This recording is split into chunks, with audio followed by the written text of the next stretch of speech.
Education department, हाय हाय education department, हाय हाय education department, हाय हाय JDO Sunkot, हाय हाय JDO Sunkot, हाय हाय CO Poonch, हाय हाय CO Poonch, हाय हाय CO Poonch, हाय हाय education department, हाय हाय education department, education department, हाय हाय हमारी मांगे, हमारी मांगे, पूरी करो, हमारी मांगे, पूरी करो, हमारी मांगे, पूरी करो, हमारी मांगे, पूरी करो, हमारी मांगे। पूरी करो।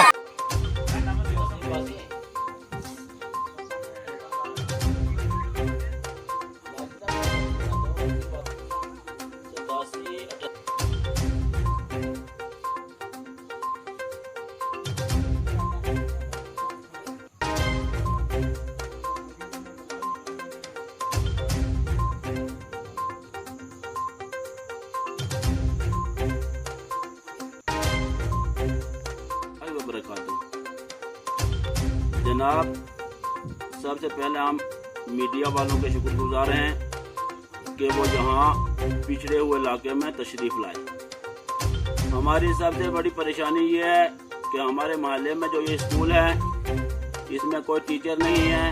हमारे बच्चे स्कूल में पहुँचे हुए हैं लेकिन अभी 12 बजने वाले हैं, कोई टीचर नहीं पहुँचा। लिहाजा गरीब लोगों की मदद की जाए। गरीब लोगों के बच्चे हैं, बड़े लोगों के बच्चे तो बाहर चले जाते हैं लेकिन गरीब लोगों के बच्चे जो स्कूलों में पढ़ते हैं तो वही टीचर ना पहुंचे तो बच्चे बेचारे क्या पढ़ेंगे। लिहाजा यही गुजारिश की जाती है कि हमें टीचर दिया जाए। यहाँ पे 3 टीचर थे, मास्टर मोहम्मद सेन साहब, उनका इंतकाल हो गया। उसके बाद कोई टीचर नहीं आए। जो भी आता है कहता है मेरा भाई इधर नंबर नहीं है, मेरा फला है, जो भी आता है ऐसे ही करके चला जाता है। तमाम महकमा हजरात से गुजारिश है कि गरीब लोगों की मदद की जाए। यही गरीब लोगों की मदद आपको काम आएगी।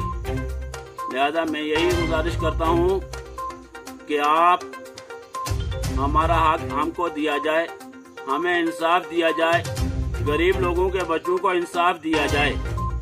वरना परेशानी गरीब लोगों के लिए है। आप लोग तो अपने अपने दफ्तरों में बैठे हैं, अपने बच्चों को बाहर पढ़ाते हैं लेकिन गरीब लोगों के बच्चे कहाँ जाएंगे। ये इंसाफ हमको दिया जाए। लिहाजा हमारे बच्चों के लिए कोई उस्ताद पढ़ाने के लिए भेजा जाए। जनाब, आप मीडिया वालों का हमने बहुत बार आपको भी बताया कि हमारे ये जो MPS गोबा साना स्कूल है इसकी कंडीशन के बारे में हमने आपको बताया और स्टाफ के बारे में बताया। तो इस स्कूल में टोटल 3 पोस्ट हैं। एक फर्स्ट टीचर है जो जनरल लाइन की पोस्ट है, सेकंड जो है वो RET की है, तो थर्ड जो है वो कोई मकसूद है कलर कटल का, वो आज दिन तक हमें स्कूल में दिखा नहीं। जब तक उसने ज्वाइनिंग की थी 1 दिन के लिए या 2 दिन के लिए आया होगा, उस टाइम मैं स्कूल का खुद स्टूडेंट था। उसके बाद आज दिन तक स्कूल में नहीं आया। वो इलीगल तरीक़ा से इन्होंने कहीं अटैच किया हुआ है। हमने बहुत बार कंप्लेंट भी की, खासकर थर्ड टीचर और सेकंड मैडम जमीला पे। फर्स्ट टीचर की तो डेथ हो चुकी है, तकरीबन 2-3 साल हो गए उनकी डेथ को। उसके बाद वो पोस्ट भी वैकेंट है और CO साहब को भी हमने कई बार बताया, एप्लीकेशन भी दी, वफद भी किया हमारे साथ, DC साहब को भी एप्लीकेशन दी, SDM साहब को भी दी और ZDO साहब को भी।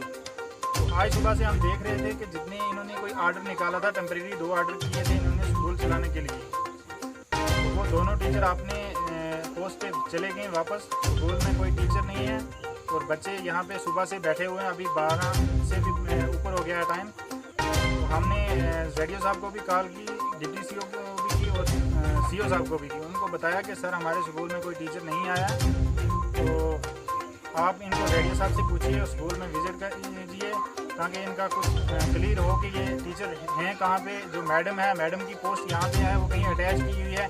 जहाँ जिस स्कूल PS जबड़ी खेत में 2 ही पोस्ट हैं, वहाँ पे ये 3 अटेंडेंस कर रहे हैं। बायोमेट्रिक भी हो रही है और IOL पे भी हो रही है। जब पोस्ट 2 हैं तो ZDO साहब को ये देखना चाहिए कि अटेंडेंस 3 बंदे कैसे कर रहे हैं। जब उनको ऑर्डर मिला वो अपने स्कूल में टीचर वापस चले गए, तो मैडम को भी आना चाहिए, मकसूद साहब को भी आना चाहिए। तो फर्स्ट ऑफ ऑल ये बात है कि हमारी जो फर्स्ट टीचर की पोस्ट है वो जनरल लाइन पोस्ट है। आज 2-3 साल से क्या हम गवर्नमेंट के पास क्या सुनकोट में हमारे लिए कोई टीचर नहीं है क्या? इतनी बार कंप्लेंट की, फिर मैंने एलजी साहब को भी स्पेशल कंप्लेंट की कि हमारे स्कूल में ये हाल है। सीईओ साहब को भी हमने कई बार बताया तो इन्होंने कोई कार्रवाई नहीं की। इसलिए हमारे स्कूल की कंडीशन भी आप देखिए, बिल्डिंग की कंडीशन भी देखिए। तो इतना अरसा हो गया हम कंप्लेंट पे कंप्लेंट कर रहे हैं, हमारे टीचरों की वजह से ये बच्चे सफ़र हो रहे हैं। आज सुबह से आप देख रहे हैं मीडिया वाले हजरात, इनको ज़रा दिखाएं बच्चों को। और ये कंडीशन स्कूल की बिल्डिंग की, और हमने कैपेसिटी बजट का पैसा पंचायत से रखा हुआ था।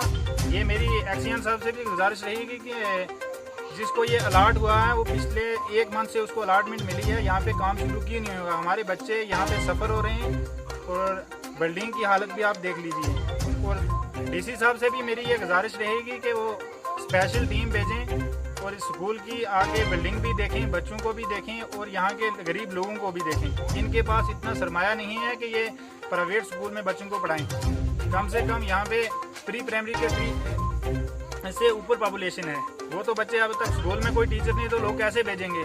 26 बच्चे की एनरोलमेंट इस टाइम स्कूल रिकॉर्ड के हिसाब से चल रही है। तो यहाँ स्कूल में कोई बायोमेट्रिक अटेंडेंस होनी चाहिए। हमारी इंतज़ामिया से और सीईओ साहब से ये भी गुजारिश रहेगी कि यहाँ बायोमेट्रिक ज़रूर होनी चाहिए, क्योंकि ये टीचर आते नहीं, पता नहीं कहाँ से इनको अटेंडेंस भेजते हैं, किसी दूसरे स्कूल से भेजते हैं। कैसे मैडम की सैलरी इतने साल से कैसे निकल रही है, जबकि उसने ये यहाँ की लोकल थी, आरईटी की पोस्ट पे उसने एफिडेविट दिया था कि मैं यहाँ की लोकल हूँ, इस स्कूल में ड्यूटी करूँगी। तो वो आज दिन तक यहाँ पे स्कूल में आई नहीं है, तो इसकी सैलरी कैसे निकल रही है। तो ये इसके ऊपर पूरा गौर किया जाए और स्कूल में हमारी जो पोस्ट वैकेंट है उसके ऊपर भी हमारी डायरेक्टर साहब से भी ये गुजारिश रहेगी, एलजी साहब से भी, कि हमारे बच्चों का जो मुस्तकबिल है ये बर्बाद हो रहा है। हमारे गांव में कुछ ऐसे स्कूल हैं जिसमें 2-2 या 3-3 एनरोलमेंट है, 3 बच्चे हैं एक स्कूल में, वहाँ पे 3 टीचर भेजे हैं, जहाँ पे पोस्ट 2 हैं, टीचर 3 हैं। अब हमें सीईओ साहब की या जेडीओ साहब की ये बात समझ में नहीं आई, ये कर क्या रहे हैं। जब इनके पास कोई जाता है तो हमें बोलते हैं कि मकसूद के बारे में जब मैंने कंप्लेंट की, मुझे बोलते हैं वो विद पोस्ट चलेगा। विद पोस्ट कैसे जा सकता है कोई टीचर, इसके बारे में खासकर डीसी साहब खुद इन्वेस्टिगेशन करें। तो हमारी ये आपसे गुजारिश रहेगी। शुक्रिया जनाब।